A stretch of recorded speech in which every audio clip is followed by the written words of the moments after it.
کسی گاؤں میں ایک بڑا ہی سست آدمی رہتا تھا۔ وہ کوئی کام نہیں کرتا تھا۔ اس کی پوری کوشش ہوتی تھی کہ بغیر کوئی محنت کیے، کوئی ہاتھ پاؤں ہلائے بغیر ہی اس کا پیٹ بھرتا رہے، اس کی زندگی گزرتی رہے۔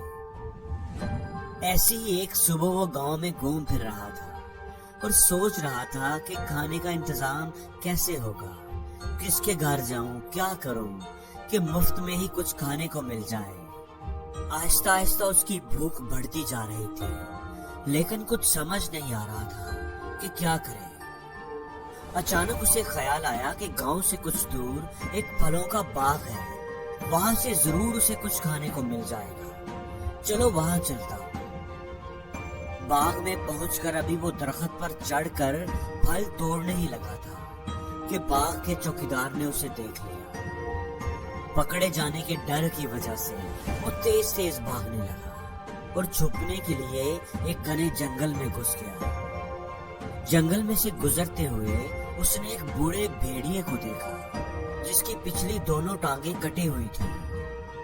وہ آدمی حیرت سے سوچنے لگا کہ یہ بوڑھا بھیڑیا ابھی تک زندہ کیسے ہے، بھوک سے مر کیوں نہیں گیا، کیونکہ دو ٹانگوں کے ساتھ شکار کرنا تو دور کی بات، یہ تو چل بھی نہیں سکتا، اپنا بچاؤ بھی نہیں کر سکتا۔ جنگل میں تو اس کی جان کو بھی خطرہ ہے، اتنے خطرناک جانور ہیں جو ایک منٹ میں اس کو چیڑ پھاڑ کر سکتے ہیں، لیکن یہ تو آرام سے ادھر ادھر رینگ رہا ہے۔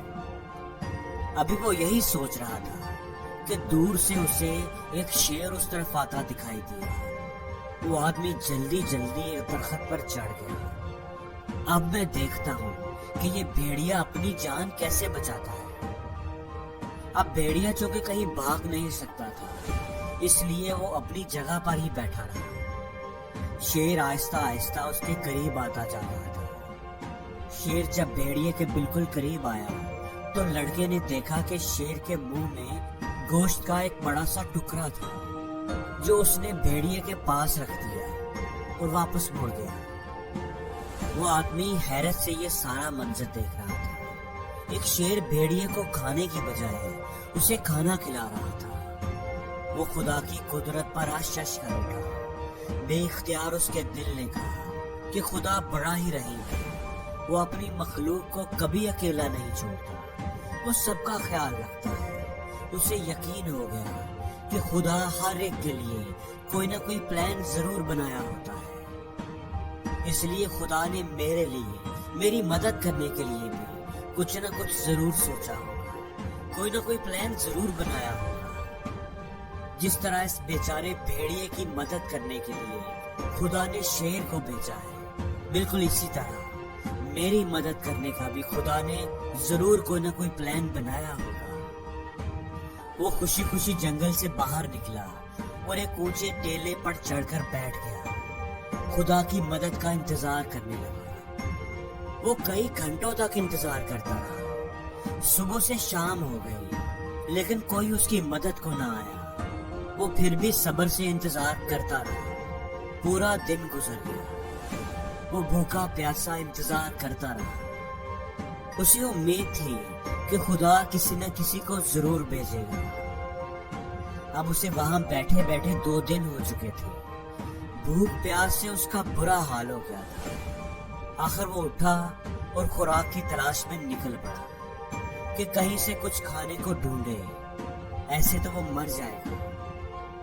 راستے میں اسے ایک بوڑھا آدمی ملا جو بڑا عقل مند دکھائی دیتا تھا۔ اس آدمی نے بوڑھے کو ساری بات بتائی اور پوچھا کہ خدا نے اس بھیڑیے پر تو رحم کھایا، اس کی تو مدد کی، لیکن خدا کو میرا خیال کیوں نہیں آیا؟ اس نے میری مدد کرنے کے لیے کسی کو کیوں نہیں بھیجا؟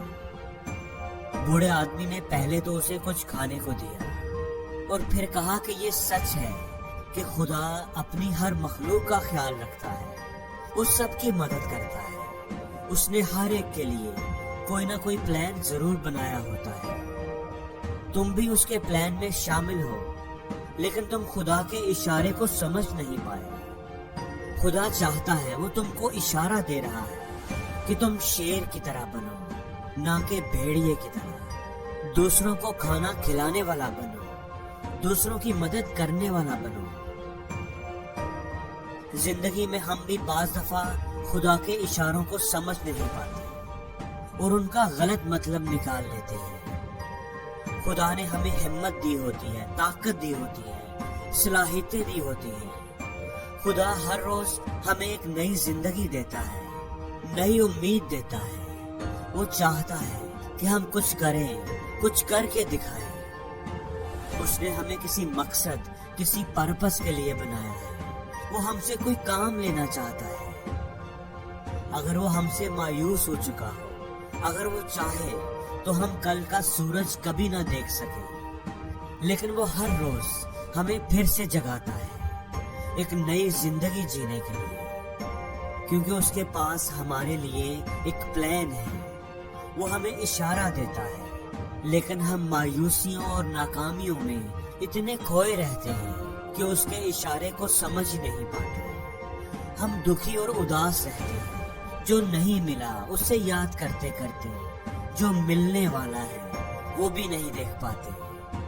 اس کے اشارے کو ہم تبھی سمجھ پائیں گے جب ہم پازیٹیو سوچیں گے، اپنی سوچ کو مثبت بنائیں گے، اچھے کی امید رکھیں گے، ہر چیز کا روشن پہلو دیکھنے کی عادت بنائیں گے، ہر چیز میں اچھائی تلاش کریں گے، اچھی امیدیں رکھیں گے، اچھے گمان رکھیں گے، تو بند دروازے بھی ہمارے لیے کھلنا شروع ہو جائیں گے۔ اگر ہم اچھے کی توقع رکھنے کی عادت بنائیں اور چاہے کچھ بھی ہو جائے، ہر حال میں ہم پازیٹیو ہی رہیں، تو قدرت کے اشارے ہمیں سمجھ آنے لگیں گے۔ اور زندگی میں ہر روز کچھ نیا سیکھو، نیا سوچو، نیا کرو۔